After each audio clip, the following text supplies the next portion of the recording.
Madame, Monsieur, bonsoir et bienvenue à Question majeure. Jeudi 28 novembre 2024, date désormais mémorable, voire historique dans les relations entre la France et l'Afrique.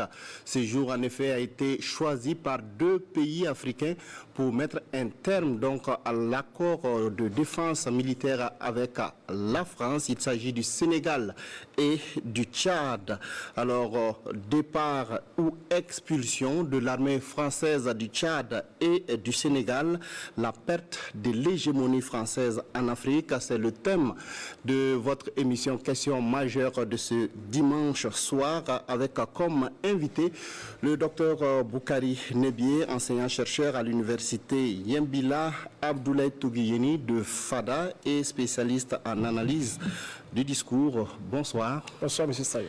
Nous avons également avec nous Siaka Koulibaly, analyste politique. Bonsoir. Bonsoir.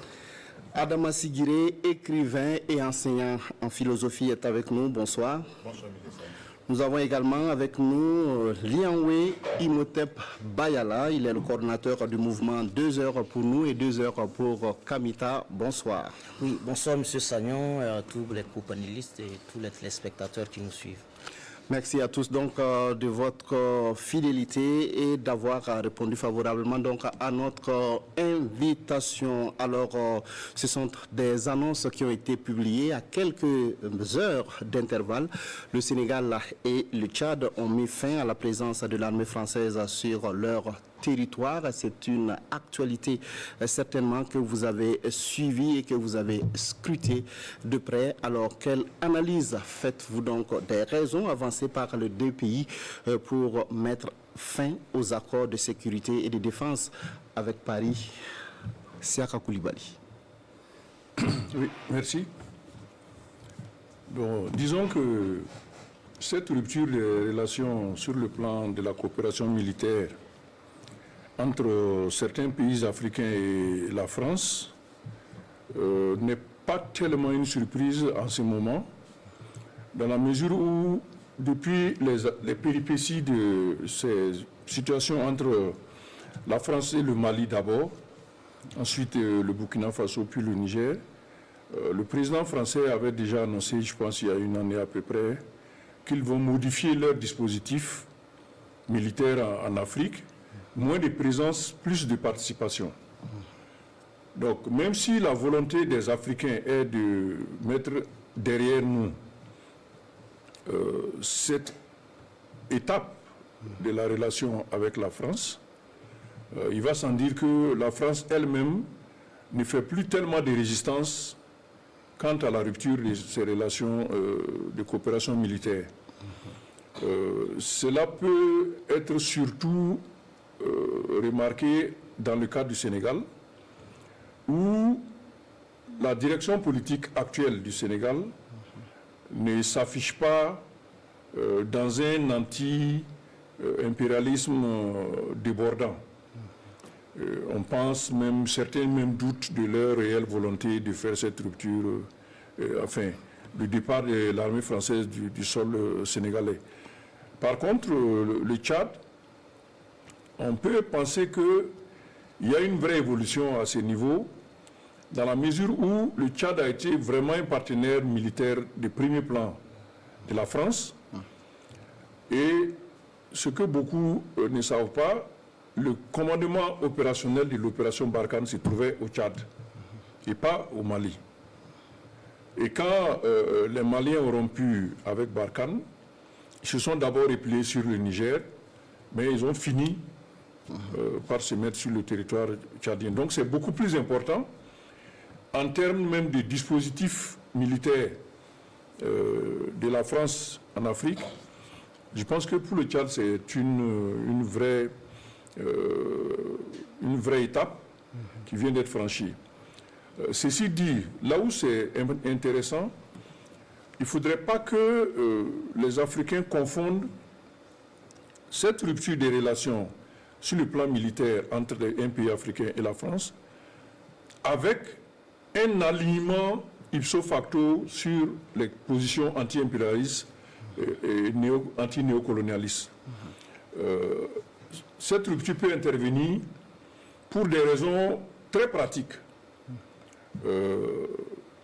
La lutte contre le terrorisme, on a déjà indexé l'implication des troupes françaises dans une certaine facilité et une certaine force des terroristes dans les territoires où l'armée française était présente. Le Mali l'a notamment démontré. Donc, cela peut également se retrouver au niveau du Tchad, où Boko Haram réussit à faire des exploits encore, alors que quand même l'armée tchadienne... la présence donc de l'armée française. La liaison peut être faite assez rapidement. Et pour ces raisons opérationnelles de sécurité, le Tchad peut être amené à rompre cette relation avec la France, sans pour autant s'aligner sur les positions que, par exemple, le Burkina Faso, le Mali et le Niger ont vis-à-vis en général de la relation avec l'Occident.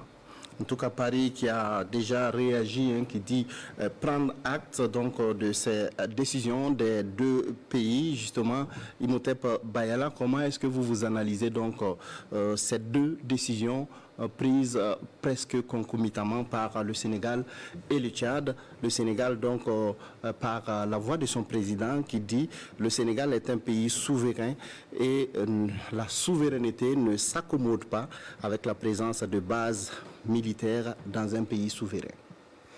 Oui, je pense que c'est un coup de massue sur le colonialisme français qui, en toute impunité, en toute arrogance, avait pensé qu'il s'était définitivement ou qu'il s'établissait définitivement sur les territoires africains.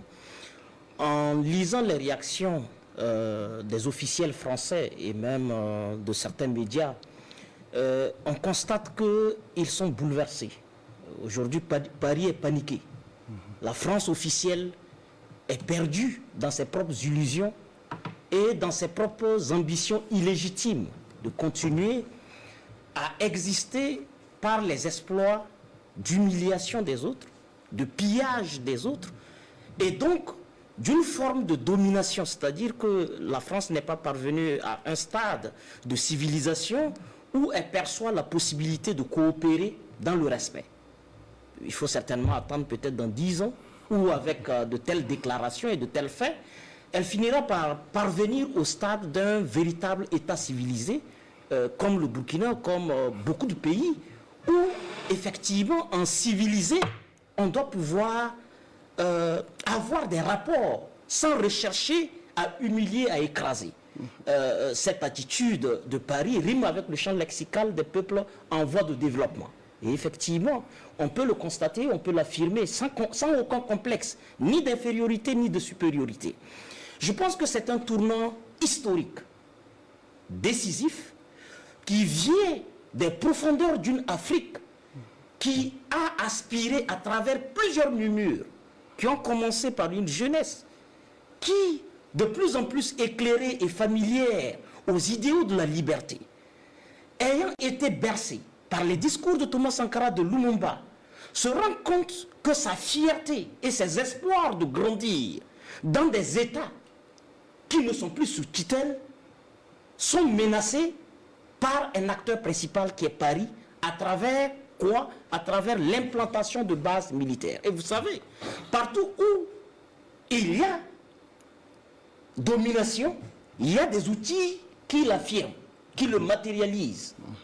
Et les bases militaires font partie des outils du colonialisme français qui matérialisent d'une certaine manière son hégémonie et son désir de dominer éternellement. Et vous aurez compris, justement, le président sénégalais dit ceci: la France a esclavagisé, colonisé et y est restée. Si vous inversez les rôles, vous concevrez mal et même très mal qu'une autre armée puisse avoir une base militaire en France. Exactement. Et je pense que l'histoire nous donne tellement d'outils, surtout avec le général fuyard Charles de Gaulle, qui, en lieu et place de faire face aux hordes hitlériennes, a préféré se réfugier en Angleterre pour, soi-disant, lire un discours stratégique de repli. Mais le général Charles de Gaulle a dit formellement ou officiellement au président américain, après la Deuxième Guerre mondiale, qui pour la sécurité intérieure française avait envisagé de déplacer des troupes américaines sur le territoire français pour assurer aux côtés de l'armée française complètement décapitée par les hordes hitlériennes et sauver in extremis par les tirailleurs sénégalais. La France serait l'un des pays qui n'existerait pas sur la carte si la vaillance et la poitrine de nos ancêtres ne l'avaient pas sauvé. Mais ce qui est important, c'est que la France a trouvé qu'il n'était pas accommodant pour sa souveraineté qu'elle soit une souveraineté fabriquée et sécurisée par les Américains. Donc, que, effectivement, comme le dit Diomaye Faye, que est-ce qu'il est pensable pour la France qu'elle ait été esclavagisée, elle ait été colonisée, et qu'en dépit de ces grands torts qui ont remis en cause son humanité, qu'on lui impose 64 ans après des bases militaires? Est-ce que c'est concevable pour le Français? Il a été encore plus clair en demandant aux journalistes, est-ce qu'il est pensable que dans les rues de Paris et en France principalement, des chars estampillés, Burkina Faso, Mali, Niger ou Sénégal, défilent de façon impune sur les boulevards français et que des militaires en grand nombre patrouillent en France? Est-ce que cela affirmerait-il sa souveraineté ou viendrait indiquer qu'elle est en perte de cette souveraineté? Donc c'est un tournant historique et ces décisions sont à saluer et c'est évident. Nous le disions souvent, l'AES va s'agrandir. C'est peut-être les prémices. D'accord. Alors, docteur Nebié, quelle est votre lecture justement sur cette actualité, cette décision du Sénégal et du Tchad, donc de mettre un terme à l'accord militaire de sécurité avec Paris? Merci Bayala qui venait juste de terminer à signaler que c'est un coup de massue sur la tête bien sûr de la France. J'allais paraphraser les artistes ivoiriens qui parlent de coup de marteau. Donc c'est un véritable coup de marteau. Donc pim, pim, pim, 3 fois. Et pour faire sérieux, oui, c'est un camouflet pour la France. Et je crois que, y compris les officiels français, les journalistes français, les analystes français le reconnaissent d'ailleurs, que c'est un camouflet. Un camouflet d'autant plus humiliant que Jean-Noël Barrot. Jean-Noël Barrot, n'est-ce pas, oui. Ministre des Affaires étrangères de la France, était au Tchad le même jeudi 28. À peine a-t-il pris son avion pour le Soudan, je crois bien, le Soudan, je crois, oui, bien sûr, que la décision, le communiqué a été signé par le ministre des Affaires étrangères tchadien. Certainement qu'il était dans l'avion quand le communiqué était diffusé. Mais bien avant ça, il y a Jean-Noël Bockel, Jean-Marie Bockel, oui. Qui est l'envoyé spécial de Macron, qui a fait en Afrique, qui a fait le tour et qui a remis un rapport en catimini à Macron, justement sur la reconfiguration des armées françaises en Afrique. Et là également, le rapport notait que les vagues françaises en Afrique, notamment les pays où ils sont encore, ont de beaux jours devant eux. Donc quand vous analysez tout ce faisceau d'éléments, et ces décisions-là tombent ainsi, on ne peut pas ne pas être convaincu que la France aujourd'hui véritablement est en train de se poser 1000 questions. Qu'est-ce qui se passe? Et cela me rappelle ce que disait un aîné il y a quelques jours de cela, que ce qui s'est passé au Mali, au Niger et au Burkina constitue bel et bien une affaire d'État pour la France. Et lui, il est convaincu que chaque matin quand Macron se lève, il appelle ses alliés qui sont des voisins du Burkina pour demander les militaires meurent quand. Autrement, quand est-ce que nous allons pouvoir mettre en œuvre nos plans machiavéliques pour tuer ces 3 présidents-là qui justement sont en train de réussir les coups et pas dans leur pays seulement, la mayonnaise est en train de prendre. Et cela rappelle également ce que le président Ibrahim Traoré dit toujours, on met tout en œuvre pour que ce qui se passe au Burkina, ou si vous voulez ce qui se passe dans l'espace AES, ne réussisse pas. Parce que si cela réussissait, ça va entraîner d'autres pays. Mais on peut aussi dire, comme ils l'ont dit d'ailleurs, Au Tchad, la présence militaire, c'est depuis 1940. Donc 84. 60 ans. Au Sénégal, c'est depuis 80 ans maintenant que les armées françaises sont présentes. Donc aujourd'hui, quand vous regardez le cas du Tchad, c'est 1000 hommes aujourd'hui. Et c'est un commandement assez stratégique parce que c'est du Tchad que décollent les avions militaires pour intervenir dans la sous-région. Donc aujourd'hui que ces deux pays-là décident de chasser les armées françaises de leur territoire, on ne peut que saluer cela. Et la France doit comprendre que c'est une dynamique d'ensemble. Le mouvement qui est en cours aujourd'hui dépasse même les chefs d'État. Aucun chef d'État aujourd'hui qui voudrait véritablement être en odeur de sainteté avec ses populations ne peut pas refuser de comprendre ce cri du cœur des populations. Bayala l'a dit, quand vous prenez par exemple la France, en mars 1966, le général de Gaulle a demandé au président américain Lincoln Johnson que la France se retirait du commando, de la structure du commandement armé intégré de l'OTAN.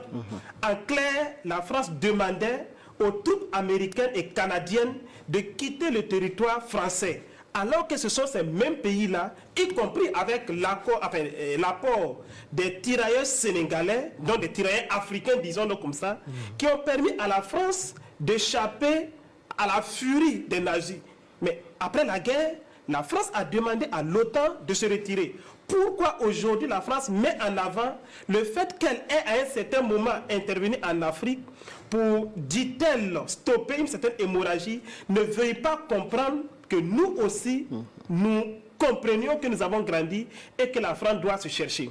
L'époque de Maman France qui tient la main de ses enfants africains pour leur montrer où est-ce qu'il fallait trouver sa pitance est dépassée. Et si la France n'a pas compris cela, c'est qu'elle va se réveiller et le réveil sera très douloureux. Et il ne sert à rien d'accuser la Russie pour dire que ce sont les Russes qui sont derrière tout ça. Parce que tant que la France va rester dans cette posture, elle va se faire un harakiri assez mortel. Parce que ce n'est pas la Russie. S'il fallait manipuler, pour que la France, elle n'arrive pas à nous manipuler. Et c'est la Russie qui arrive à nous manipuler. Et j'allais terminer en disant qu'au Sénégal, ça a même tardé. Le 1er décembre 1944, les tirailleurs sénégalais qui sont allés libérer la France sont revenus à Tiaroy, qui est à côté de Dakar. Et la France leur avait promis des indemnités. Ça n'a pas été payé en France. Arrivé à Tiaroy, chaque militaire devait rejoindre son pays. Ils ont demandé leurs indemnités avant d'être envoyés dans leur pays.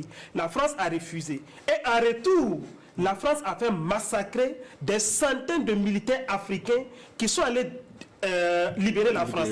Donc, de ce point de vue-là, je pense que la dynamique même devrait venir du Sénégal, mais si le Sénégal l'a pas fait à temps, ce n'est pas tard. Et je pense qu'aujourd'hui, elle a compris qu'elle doit rentrer dans les rangs. Mais j'allais quand même relativiser un peu les propos du grand frère Sékou Koulibaly, qui, bien sûr, le fait qu'on demande à l'armée française de partir, cela ne signifie pas que c'est une façon de chasser l'impérialisme français dans tous les domaines. Mais aujourd'hui, cela va arriver parce que ce ne sont pas les chefs d'État qui décident. Les populations vont, à un certain moment, prendre leurs responsabilités. Et comme ça s'est passé au Mali, au Niger, au Burkina, au Sénégal, au Tchad, même en Côte d'Ivoire, les armées françaises, tous les intérêts français qui ne font pas l'affaire des Africains vont finir par fermer un jour. Mais justement, est-ce que le cas du Tchad n'est pas encore plus surprenant quand on regarde dans le rétroviseur, dans l'histoire, quand on voit en tout cas le rôle que l'armée française a joué donc pour la stabilisation, si on peut le dire ici, du pouvoir tchadien. Oui, c'est vrai, vous le dites, mais c'est cela la France. C'est cela la France. On place les armées françaises dans le pays, on active des rébellions. On active des rébellions, ça il faut le dire. On active des rébellions. Et quand ces rébellions font des marches vers la capitale, comme ça s'est passé au Tchad, comme ça s'est passé au Mali, l'armée française vous met le couteau sur la gorge. Vous demande d'accepter un certain nombre d'accords pour qu'elle stoppe l'avancée des terroristes. Et si vous, terroristes ou rebelles, oui, c'est la même chose, c'est confondu là-bas. Et c'est ça que la France utilise pour nous faire peur. Pour que nous disions au niveau des autorités, si les armées françaises partent, il n'est pas évident que nous allons pouvoir gérer les pays face au terrorisme, face aux rebelles qui existent. Mais ce n'est pas sérieux. C'est la France qui est derrière tout ça. Et ça, moi, je suis convaincu. D'accord. Alors, Adama Sigiré, votre analyse donc, sur la décision du Sénégal et du Tchad de voir plier, en tout cas, les bagages de l'armée française. Oui, monsieur Sayan, je m'aligne sur les propos de mes co-panélistes. Je ne m'aligne pas par suivisme, encore moins par mimétisme. Parce que souvent les gens disent que sur le plateau ici nous avons les mêmes points de vue. Et je voudrais signaler qu'un débat n'est pas forcément une contradiction inutile et stérile. Un débat, ce sont des arguments intelligents et des arguments rationnels. Donc ce n'est pas de l'alignement pour faire de l'alignement. C'est parce que rationnellement je partage ce que les co-panélistes ont dit ici. Le départ de l'armée française au Sénégal et au Tchad, ça pose cette question, à savoir, est-ce une volonté, est-ce une stratégie politique ou une volonté de souveraineté? Est-ce une stratégie politique ou une volonté de souveraineté?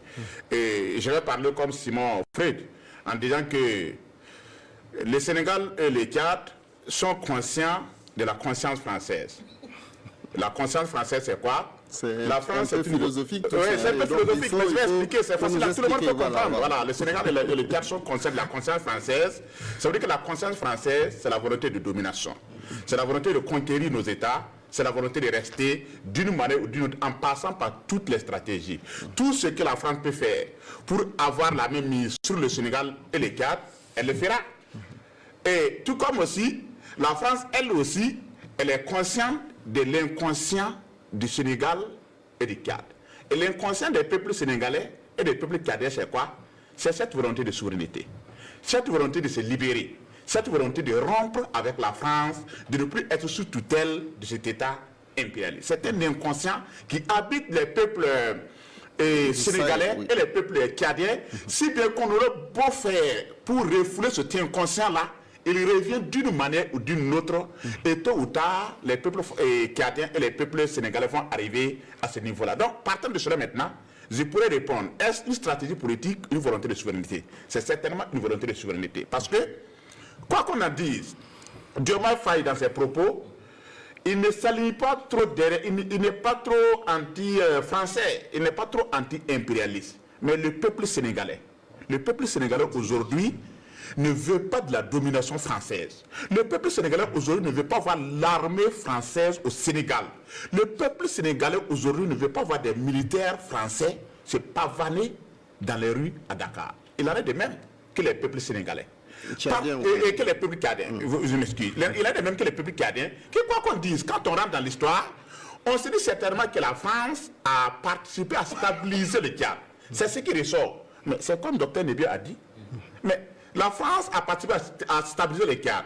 Mais les rébellions au Tchad, qui est à l'origine? C'est la même France. C'est juste une stratégie, c'est juste une stratégie pour se maintenir, pour dire, je suis là. La France, elle est importante. Si la France quitte, vous n'avez pas d'avenir. Mais c'est ce que les peuples tchadiens et sénégalais ont compris aujourd'hui, que même sans la France, ces États-là peuvent vivre. Et qu'est-ce qui montre que ces États peuvent vivre? La preuve. Le Mali n'est pas mort, le Mali n'a pas disparu de la carte du monde. Au contraire, il se porte mieux. Le Burkina Faso n'a pas disparu de la carte du monde. Au contraire, le Burkina Faso se porte mieux. Le Niger, tout le monde avait parié que quand l'armée française allait quitter le Niger, tout le monde, y compris Newton Ahmed Bari, tout le monde avait parié que quand l'armée française allait quitter le Niger n'allait pas survivre, le Niger n'allait pas tenir jusqu'à ce jour. Le Niger tient. C'est pour vous dire que quand vous occupez une position dans un domaine donné, et qu'à un certain moment vous reculez, même si vous dites que vous reculez de façon stratégique, en réalité c'est une faiblesse. Tout recul est une faiblesse d'une manière ou d'une autre. Et il se pourrait que dans votre stratégie, c'est rebondir. Si vous avez reculé, rien ne prouve que vous allez pouvoir rebondir. Parce que le recul est déjà une faiblesse. C'est pour dire qu'ici, c'était déjà un acquis, le départ de l'armée française au Sénégal et au Tchad. C'est une bonne chose à prendre pour les populations, surtout de l'AIS. C'est l'AIS qui est en train de s'agrandir un peu. Et si aujourd'hui... Justement, est-ce que cette décision de ces deux pays donne finalement raison donc, à la position des pays de l'AIS? Certainement, cette décision de ces deux pays donne finalement raison aux pays de l'AIS. Parce que c'est ce que les pays de l'AIS avaient refusé. On ne peut pas vouloir d'armée étrangère dans nos pays. L'armée française est restée au Mali pendant plus de 10 ans, avec plus de 10 000 soldats. Ça n'a pratiquement rien donné. Et au Burkina Faso, c'est pratiquement la même chose. L'armée française était là et puis elle ne fait rien. On les a cherchés. Et ils avaient dit que quand on allait chercher l'armée française dans les pays de l'AIS, la lutte contre le terrorisme allait connaître un autre tournant. C'est ce que nous sommes en train de vivre aujourd'hui.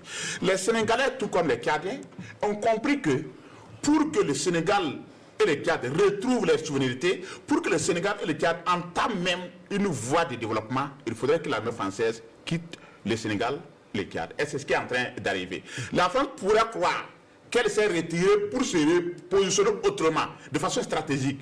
Mais en réalité, c'est le début d'un long parcours pour la France, c'est le début d'une épreuve, c'est le début d'un recul de l'hégémonie française au Sénégal, tout comme au Tchad. Et je ne vois pas par quelle possibilité la France va encore revenir dans ces pays-là pour occuper sa position d'antan. D'autant plus que les populations sénégalaises, tout comme les populations tchadiennes, sont déterminées à ne plus rester sur le zouk de l'impérialisme français. Alors justement, l'armée française est encore en Afrique, notamment en Côte d'Ivoire, au Gabon et à Djibouti. Est-ce que vous pensez qu'à partir de cet instant, cette vague va contaminer d'autres pays qui abritent des bases françaises?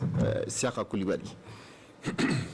Oui, c'est pour ça que tantôt je combinais la victoire du départ de l'armée française du Tchad et du Sénégal avec la posture des gouvernements de ces pays-là. C'est là où on voit que la question du départ de l'armée française du sol africain doit être analysée également avec la posture des gouvernements de certains pays. Si on prend le cas du Sénégal ou du Gabon, on ne peut pas gratifier ces gouvernements de postures anti-impérialistes débordantes. Même s'il y a des velléités de s'affranchir, de faire de la souveraineté, on doute quand même. Je vais rappeler pour le Sénégal, le vote, il y a quelques semaines, de la résolution sur le colonialisme aux Nations Unies, où, de façon surprenante, le Sénégal s'est abstenu. Ce qui n'a pas du tout été compris par les panafricanistes. Comment un pays africain qui a connu Tiaroy, qui a eu les tirailleurs sénégalais, qui a eu la colonisation physique, et ainsi de suite, peut s'abstenir du vote d'une résolution sur le colonialisme. Donc c'est là où on est un peu sur l'expectative, en se disant, oui, c'est vrai, le départ de l'armée française du sol africain est incontestablement une victoire, pour la raison que l'armée française est le premier instrument de la colonisation.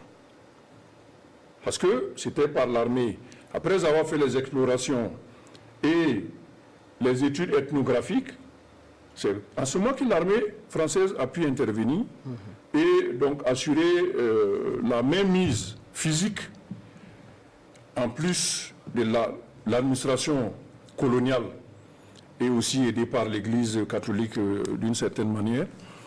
Et l'armée française est le fleuron de l'activité colonialiste en Afrique.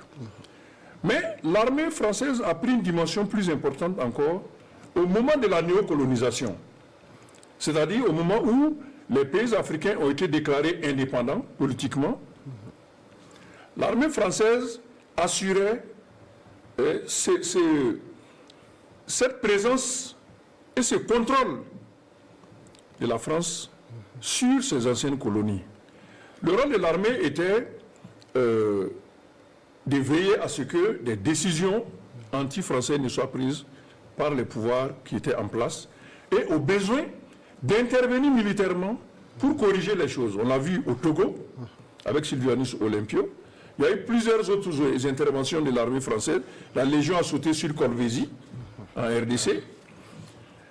En 2013, l'opération Sangaris en Centrafrique était la 50e intervention de l'armée française en Afrique. Donc, cette armée était l'outil qui permettait à la France d'assurer la néocolonisation. Oui. Donc, c'est pour dire que Le départ de l'armée française du sol africain, il n'y a pas de discussion là-dessus, c'est une victoire. Mais est-ce que cela suffit? C'est pour attirer l'attention sur la vigilance qu'il faut avoir sur la réalité du néocolonialisme. Est-ce que les pays qui vont même permettre, faire partir la France de leur sol, je veux parler du Gabon par exemple, est-ce que c'est pour autant que ces pays vont totalement se détacher en termes de décisions politiques, en termes de réalignement et géopolitique et des relations internationales? Donc ce sont des questions qu'il faut se poser. Je pense que le cas de Djibouti, il est un peu différent des deux autres parce que Djibouti, c'est pour sa position stratégique dans la mer Rouge. Et à Djibouti, il y a 7 bases militaires étrangères, dont la Chine. Et les Américains. Voilà. La seule base étrangère en dehors du territoire chinois dans le monde se trouve à Djibouti. Pour la raison que la mer Rouge est le passage des bateaux du commerce chinois. Et comme cette mer est infestée de pirates qui attaquent les bateaux, qui prennent les otages, donc il faut forcément une présence militaire pour sécuriser le passage des navires. Voilà. Donc c'est pour ça que je relativise un peu le cas de Djibouti. On vous a bien compris. Alors, Imhotep Bayala, sur l'avenir de ces troupes françaises en Afrique, est-ce que vous pensez que pour les autres pays, il en sera de même, ou en tout cas ces pays vont toujours garder des soldats français sur leur sol? Oui, je pense que de façon naturelle, nous sommes dans un processus de marche. Et cette marche-là, elle est irréversible. Quant au sort de ces mercenaires déguisés, parce que le rôle et les actes qu'ils posent dans nos pays avec le statut de coopérant militaire, c'est un rôle qu'on peut affilier au mercenariat international.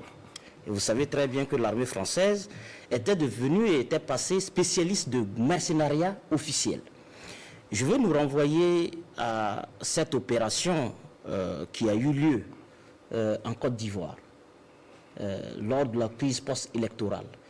Est-ce que c'est une action qu'on peut qualifier de normale pour le fonctionnement d'une armée qui, dans le cadre de la coopération, se retrouve stationnée dans un pays et qui, dans ce cadre, devant se soumettre à l'armée officielle nationale, se retrouve à être subordonné aux seules volontés coupables du choix de Paris. Et ça vient faire quoi? Ça vient diviser la population ivoirienne en deux par deux candidats. Et la France politique ayant fait son choix, engage qu'en lieu et place des urnes, comme ils l'ont déclaré récemment, c'est Gbagbo qui avait gagné les élections. Mais c'est plutôt une opération militaire française qui allait éventrer de l'ONU, s'il faut le dire. Oui, mais il dit qu'ils ont eu un mandat de l'ONU. Mais c'est une opération militaire française. Sarkozy l'a assuré par ses propos officiels. Macron l'a reconnu. Et je pense qu'il faut leur attribuer ce statut d'armée mercenaire. Au Tchad, quand on évoque le fait qu'ils ont contribué à barrer la route à certaines rébellions, je pense qu'il est important qu'on insiste là-dessus pour interroger la paternité, comme le disait le grand frère Sigiré et docteur Boukari Nebié. Mais il ne faut pas se contenter de dire qu'ils ont barré la route à des rébellions. À quelle rébellion ils ont barré la route? Et jusqu'à avant-hier, on a tenté la même instrumentalisation de la communauté Touareg au Niger pour ériger tout de suite des rébellions contre le pouvoir central que détenait Tiani. Et vous savez très bien que toutes ces rébellions ont permis à l'armée française de jouer un rôle d'intimidation et de chantage. Chantage avec les pouvoirs centraux afin de faire bouger les lignes d'accord qu'ils n'auraient pas fait s'ils ne sont pas sous la pression et la menace d'une rébellion. Et ça, tous les autres pays, ceux même qui l'ignorent, la Côte d'Ivoire à côté, et le Bénin qui, contre même les voix officielles françaises, à Cotonou, disait à la télé qu'il n'y avait pas de base de dispositif militaire français. Le chef d'état-major français qui était en déplacement à Cotonou, devant le ministre, a dit oui, nous en avons. Donc, contre cette réalité, je pense qu'il appartient aux élites africaines de comprendre une seule volonté qui doit diriger orienter leur politique publique, c'est celle de la volonté de leur peuple. Donc en Côte d'Ivoire, qu'on le veuille ou pas, ça va s'opérer. Au Gabon, qu'on le veuille ou pas, parce que les autres peuples, ils sont sensibles au respect international et à la dignité. Et vous partez partout, où vous voulez, avec vous-même vos collègues, journalistes des autres pays, s'ils ne vous le disent pas officiellement sur un plateau, et ils finissent par vous dire, mais ce que vous faites au Burkina Faso, au Mali, au Niger, ça leur inspire dignité. Ils ont envie de vivre digne, de vivre libre. Et ça, ce n'est pas un sentiment qu'on va enlever sous le couvert d'une géopolitique à géométrie variable, d'une géopolitique couverte de mercenariat et couverte de manipulation à l'effet même de renforcer les capacités opérationnelles de ces forces. Je voyais circuler il y a 2 semaines, après l'attaque barbare dans la zone du lac Tchad, au Tchad, la quarantaine de soldats qui étaient morts, 2 images de soldats tchadiens qui simulaient une sorte d'arrestation de soldats français. Mais cette image, une certaine coalition de fact-checkers, voilà aussi un autre concept néocolonial que nous exécutons sans comprendre les tenants et les aboutissants. Le fact-checking est né à partir du moment où l'Occident ne contrôlait plus l'émission de l'information. Et donc, n'étant plus le centre du monde de l'information, il faut, pour contrecarrer la guerre de communication, créer des fact-checkers qui disent non, ça ce n'est pas vrai, quel standard. Et ça, on a sorti ça pour dire que les photos ne renvoyaient pas à une réalité. Admettons. Mais il ressort toujours de cette attaque, après cette féroce opération lancée et dirigée de maître par Idriss Déby lui-même, il aurait été arrêté et constaté des indicateurs de présence d'instructeurs français. Je pense que la surprise est à la fois même pour les Tchadiens qui ont milité pour le départ des bases françaises et encore plus pour les Français vient de cette réalité, parce que je pense quelque part que ce bouleversement qualitatif que nous saluons tous vient d'un élément déclencheur qu'il faut interroger dans ces rumeurs. Je ne dis pas qu'elles sont toutes fondées, mais elles méritent une certaine attention. Mais elles viennent dire à la France de grandir et d'accepter de fonder un rapport avec l'Afrique qui rime avec respect, avec justice et qui rime avec équité. Parce que n'importe qui ne peut pas être en coopération avec quelqu'un et garder le statut éternel de perdant. Il est possible pour la France de demeurer et de survivre si elle est capable d'actualiser son fichier colonial de diplomatie et sortir une diplomatie à l'ère du renouveau mondial. Une diplomatie où on est respecté, on est valorisé. D'accord, justement, parlons des conséquences de cette décision du Sénégal et du Tchad. Quels peuvent être donc les impacts donc, de cette décision, dans la lutte contre le terrorisme, dans la lutte pour la sécurisation en tout cas des pays d'Afrique, quand on sait que le Sénégal n'est pas en tout cas un pays menacé par le terrorisme. D'aucuns se permettent de penser qu'il pourrait y avoir donc des tentatives en tout cas de déstabilisation ou d'intrusion des terroristes dans ces pays. Alors comment est-ce que vous analysez tout ça? Est-ce que vous pensez que ça va soit permettre de mieux maîtriser la lutte contre le terrorisme en Afrique de l'Ouest de façon générale, l'Afrique centrale aussi avec le Tchad, ou en tout cas affaiblir davantage ces pays? Docteur Nevier.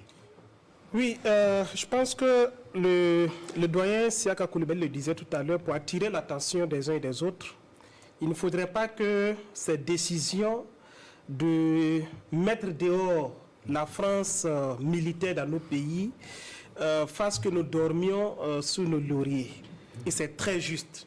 Et de la même façon, il serait suicidaire de croire qu'on va mettre la France dehors et que la France ne va intenter aucune action pour nous faire regretter ce que nous avons pris comme décision. Parce que, qu'on le veuille ou pas, ce qui est en train de se tramer actuellement en Afrique touche la France dans son plein cœur. Et la France ne dormira pas. La France mettra tout en œuvre pour que vous disiez que les décisions que vous avez prises là, elles n'étaient pas les bonnes, parce que la France est partie et vous voyez le chaos. Donc de ce point de vue, c'est pour dire clairement que, oui, des pays comme le Tchad, enfin le Sénégal, qui ne connaît pas de terrorisme officiellement, en tout cas, pourront, dans les jours à venir, dans les mois à venir, faire l'objet d'incursions. Et ça encore, c'est la stratégie de la France, de chantage. Parce que comme Diomaye Faye le dit, cette décision-là, elle va certainement prendre du temps avant d'entrer en vigueur. Mais si pendant le temps des négociations, des discussions, pour l'opérationnalisation concrète du départ de l'armée française, si vous avez une attaque terroriste d'envergure, je touche du bois, c'est sûr que peut-être ça va vous amener à reconsidérer votre position.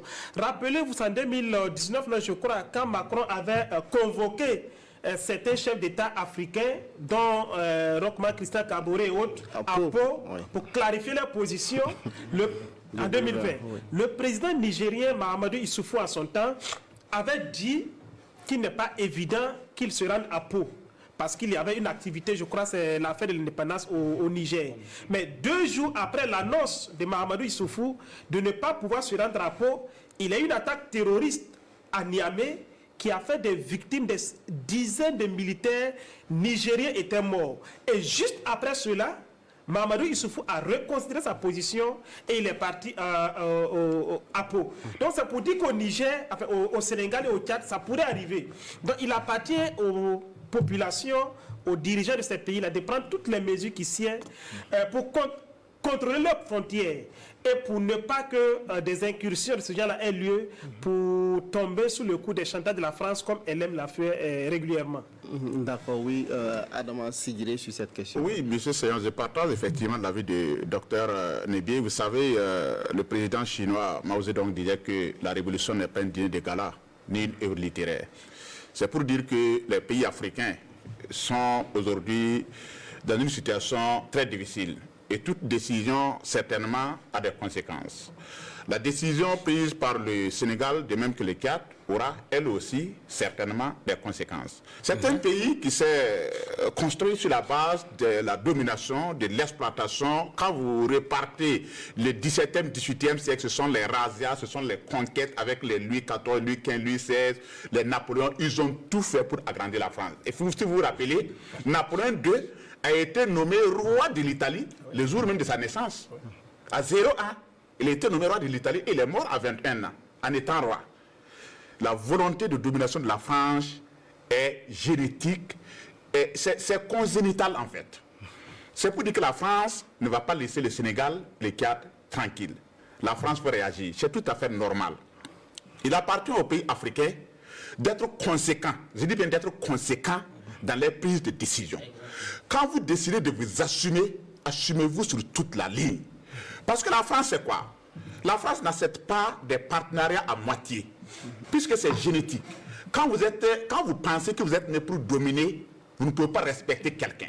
Si vous êtes en partenariat avec quelqu'un, vous voulez dominer la personne. Si la France est au Sénégal, soit le Sénégal se soumet à la volonté de la France, soit il n'y a pas de partenariat. La France n'est pas dans les demi-relations. Le Sénégal et le Tchad, en décidant de rompre et de chercher l'armée française, doivent s'assumer. Il se pourrait que, je parle au conditionnel, les jours à venir, il y ait des attaques au Sénégal, ou tout au moins, en tout cas, des actes de sabotage qui vont faire croire aux Sénégalais que la décision prise a été mauvaise. Mais il appartient aux Sénégalais de rester conséquents et de savoir que toute décision aura certainement des conséquences et que la France va réagir d'une manière ou d'une autre. De toute façon, quand on reste dans l'histoire, l'avenir de l'armée française est sombre en Afrique. Quand je verrai tout de suite, avant de rentrer au studio, je lisais la réaction du ministre français de la Défense. Les Français, m'excusez, Macron et son gouvernement aujourd'hui sont dans le nuage. Ils ne comprennent pas l'évolution de l'histoire. Ils ne savent pas que personne n'est né pour se soumettre pour toujours. Même les enfants, là, à un certain moment-là, ils quittent leurs parents. C'est naturel qu'à un certain moment, un peuple exige de la liberté. Et quand vous rentrez même dans la Grèce antique, les esclaves, pour pouvoir se libérer, le premier acte à faire, c'est de détourner le regard de leur maître. Tant que le maître est là, il vous regarde constamment, vous n'avez pas de liberté. Il faut d'abord détourner le regard du maître. Et en cherchant l'armée française dans nos États, c'est quoi on détourne? C'est le regard du maître qui est la France. C'est le regard de ce pays qui nous exploite. La France ne comprend pas le sens de l'histoire. La France est en train d'accuser la Russie qui n'a rien à voir dans ce phénomène-là. Et elle risque même de se faire, m'excusez, abattre pour rien, pas la Russie. En restant dans les accusations futiles et inutiles, au lieu de saisir le sens hegelien de l'histoire de façon rationnelle. Il n'y aura pas de retour en arrière. Que les pays africains s'assument, que le Sénégal s'assume et que le Tchad s'assume. La France va faire ce qu'elle va faire pour que le Sénégal et le Tchad regrettent. Il appartient à ce pays-là de rester conséquent parce que de toute façon, ce n'est pas le président Diomaye Faye ou bien le président tchadien Denis. Ce sont les populations tchadiennes et les populations sénégalaises qui dictent aujourd'hui leur volonté au président. Les présidents savent que s'ils veulent rester toujours sur le même chemin, sur la même ligne, avec les relations avec la France, les relations faites de domination, ils ne peuvent même pas tenir, ils ne peuvent même pas rester au pouvoir. Donc c'est le même vent qui a secoué l'AIS, le Burkina Faso, le Mali et le Niger.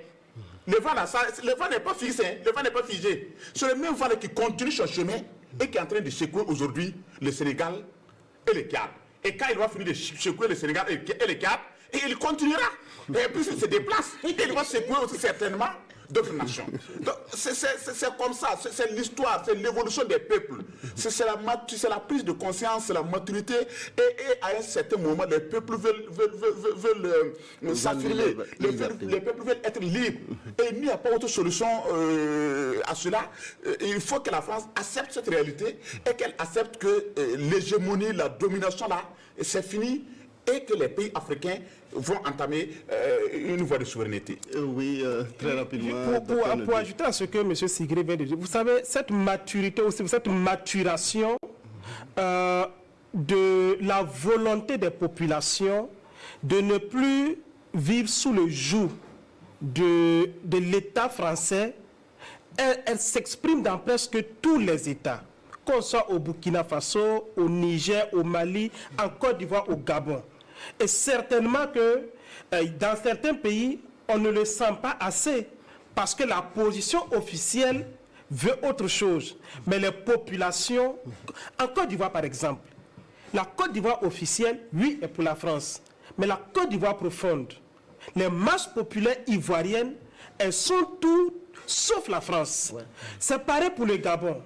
Et en Côte d'Ivoire, on a des parents là-bas, on a des amis, on a des collègues qui y sont. Et ces populations ne respirent pas la France. Et c'est sûr que, en dehors de la position officielle, si vous faites un sondage des populations qui pourront avoir la parole de parler, elles vous diront qu'elles ne sont pas pour la France. Ce sentiment est d'ailleurs renforcé par les déclarations de Bourgi, qui montrent clairement qu'en 2010, c'est Gbagbo et non Alassane Dramane Ouattara qui avait remporté les élections. Donc ce sentiment-là, il est là.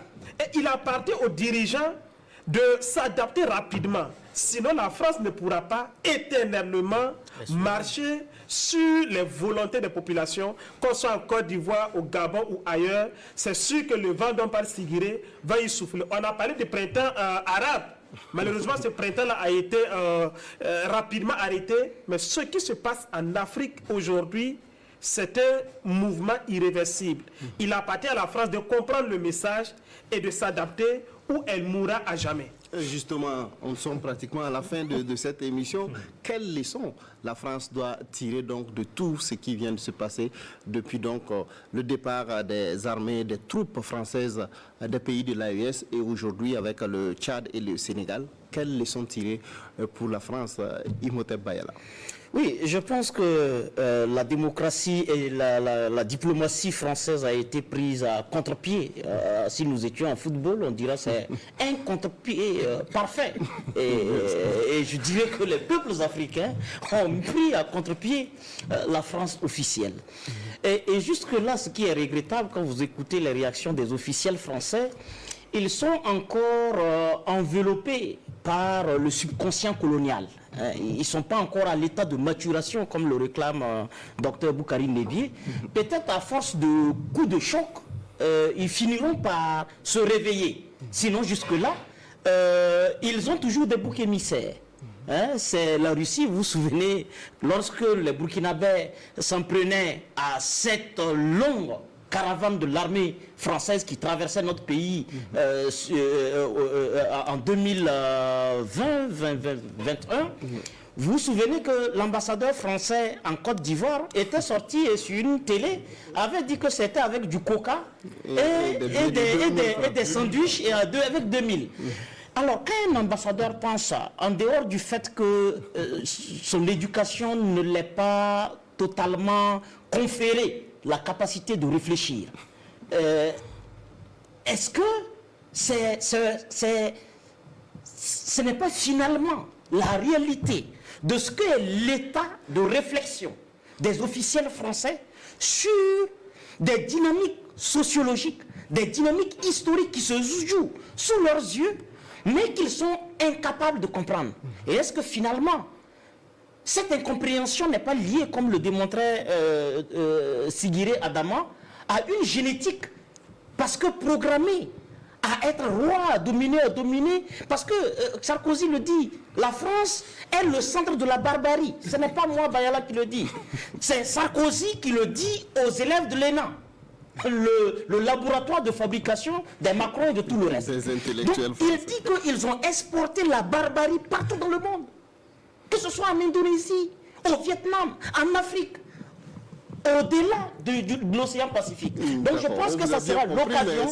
Oui, je conclue en disant la leçon à tirer, c'est de comprendre définitivement qu'il y a un temps pour dominer et jouir gracieusement des fruits de l'impunité et de l'humiliation, et il y a un temps pour observer les peuples se mettre debout et revendiquer à jamais leur dignité d'exister universellement. Merci beaucoup, Sayor. Que vais-je dire? Non, il appartient à la France elle-même de connaître ses propres mots, l'apogée et puis le déclin. C'est pas moi qui ai inventé ça. Depuis l'école primaire, on nous a enseigné en histoire que dans l'évolution des royaumes, il y a l'apogée où le royaume arrive à un certain niveau, mais il y a aussi le déclin. Donc, la suprématie de la France en Afrique arrivait à son déclin. Et quand le déclin arrive, vous aurez beau faire, vous ne pouvez pas, c'est comme un mort, quoi. On ne réveille pas les morts, c'est comme ça. La France doit compter sur elle-même pour vivre. Elle doit compter sur les Français, elle doit compter sur ce qu'elle produit, elle doit compter sur son industrie, sur son économie pour vivre. Parce que le temps de compter sur l'économie africaine, sur les peuples africains, c'est fini. Sur la richesse africaine, c'est fini. De toute façon, même si la France vient ici, même les usines, les entreprises françaises, on va les taxer cher. On ne va rien donner gratuitement à la France. C'est fini, quoi. La récréation est terminée, comme le ministre a dit, et la récréation est terminée avec la France. Nous ne sommes plus dans les sentiments. Parce que nous aussi, nous avons été à l'école, comme les Français. Moi qui suis là assis ici, mais combien de Français sont plus intelligents que moi? C'est pas pour me vanter. Nous avons été à l'école, nous avons appris ce que les Français ont appris. Nous sommes matures et nous pouvons discuter avec n'importe quel Français. Même si c'est Macron, on n'a pas peur de Macron. Face to face, on peut discuter ensemble et lui dire la vérité. Nous ne sommes pas des complexes parce que vous n'avez pas étudié à la Sorbonne. Nous non plus, ni le grand frère qui est ici. Mais la France n'a qu'à comprendre que toute chose a une fin. Et la suprématie française est à sa fin. En tout cas, en Afrique et particulièrement dans l'AIS. D'accord, oui. Serra Koulibaly, est-ce que vous partagez très rapidement l'avis de Bayala et de Sigiré sur cette question? Quelles leçons la France doit-elle tirer de ces revers, si on peut s'exprimer ainsi? Oui, moi je pense que la France tire les leçons de ce qui se passe en Afrique vis-à-vis des relations entre les pays africains et la France. Mais avant, il y a la question de l'impact du retrait des troupes françaises. Oui. Il faut le dire parce que beaucoup de gens continuent à penser que le fait que les troupes françaises se retirent, ça peut être au préjudice de la sécurité dans les pays africains. En réalité, c'est l'inverse. Le Mali l'a bien démontré. Lorsque Barkhane était présent au Mali, la sécurité qui était, au moment où Barkhane intervenait en 2012, l'insécurité était confinée au septentrion, au nord du Mali. 6 ans après, l'insécurité avait atteint la frontière sud du Mali et avait envahi le Burkina Faso.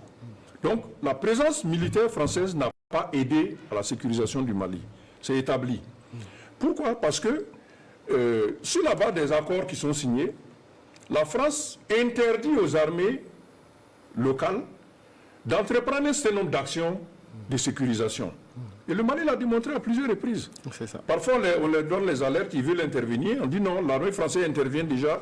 Vous ne pouvez pas intervenir là-bas parce que nous sommes en opération.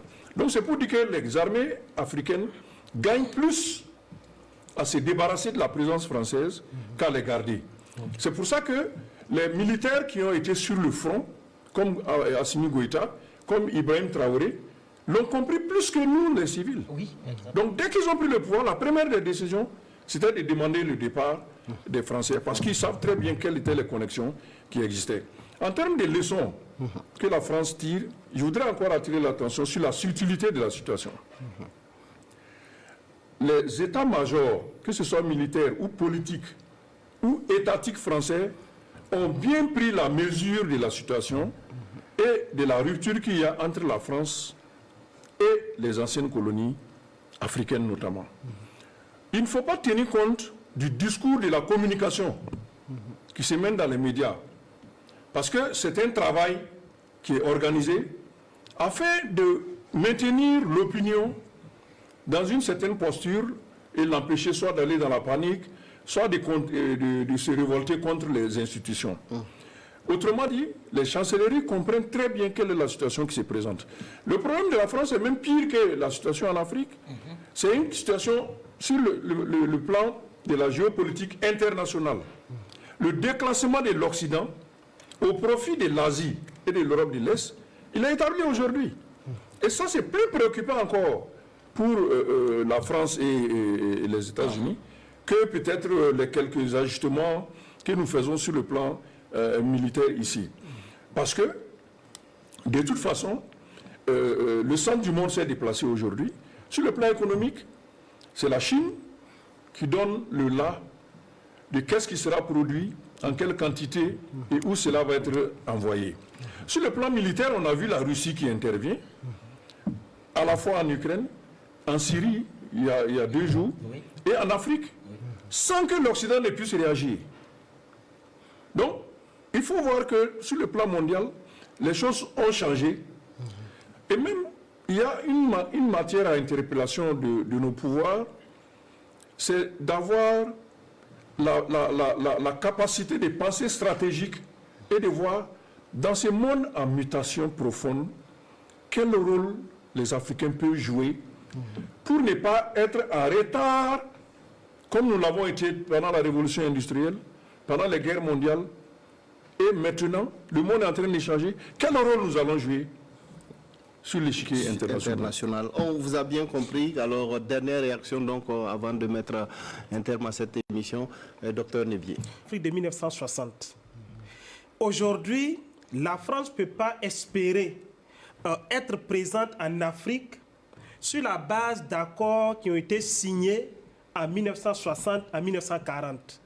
Parfois même au-delà de cela. Ce n'est pas possible. Il faut que la France fasse sa propre mue. Que la France arrête surtout, si elle veut vivre, qu'elle arrête de croire que c'est la Russie qui nous manipule. Cyril l'a dit d'entrée de jeu, l'intervention du ministre français des armées, qui estime que tout ce qui se joue actuellement en Afrique, c'est du fait de la Russie qui a réussi à inséminer un sentiment anti-français en Afrique et qui fait que la France est en train de perdre du pied en Afrique. Et que c'est l'avenir, il ne doit plus s'amuser, il faut avoir une réponse parce que c'est l'avenir de la France qui se joue. Mais en même temps, quand il le dit, vous voyez, c'est le futur de la France qui se joue. Autrement, sans l'Afrique, la France ne serait rien. Et ça contrarie certains de nos intellectuels, puisqu'ils nous appellent des panafricains, on les appellerait des comment on appelle ça, des France-Africains, qui estiment que nos pays sont un conglomérat de poussière et de pauvreté. Malheureusement ou heureusement pour nous, quand on chasse la France est refus de partir. La France, pour me résumer, doit comprendre que la situation des Africains aujourd'hui, c'est que nous voulons des partenariats respectueux de notre souveraineté. Le discours du président Diomaye Faye, le communiqué des Tchadiens, c'est exactement sur le même mot qui est ressorti, souveraineté, souveraineté. Tant que la France ne comprendra pas ce message-là, ce n'est pas la Russie, ce n'est pas la Chine, ce n'est pas la Turquie, c'est la France qui creusera sa propre tombe en Afrique. Et nous allons l'enterrer. Merci à tous pour vos différentes analyses. Oui, en 30 secondes. En 30 secondes. Oui. Il faudrait surtout que la France et ses partisans arrêtent de nous accuser d'être financés par la Russie pour communiquer. Parce que je trouve que c'est péril et fait quoi, ça ne fait pratiquement rien dire. Si l'euro n'arrive pas à nous avoir, ce n'est pas le rouble, mais c'est quoi? Je reconnais le nom de la monnaie russe. Alors qu'on dit que tu... Bon, vous avez bien compris. Merci à tous pour vos différentes analyses à cette émission qui s'achève.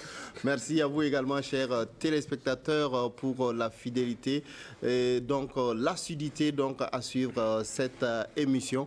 On se retrouve très prochainement pour un autre numéro de questions majeures. Restez en compagnie des programmes de la chaîne au cœur des grands événements.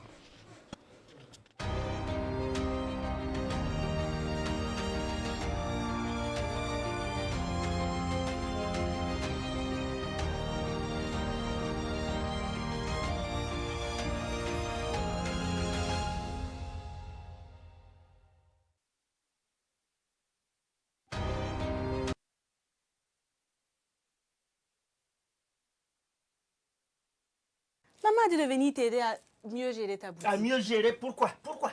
Hein? Il faut dire que tu es là pour tout rapporter ce qui se passe dans la boutique là, à ta maman.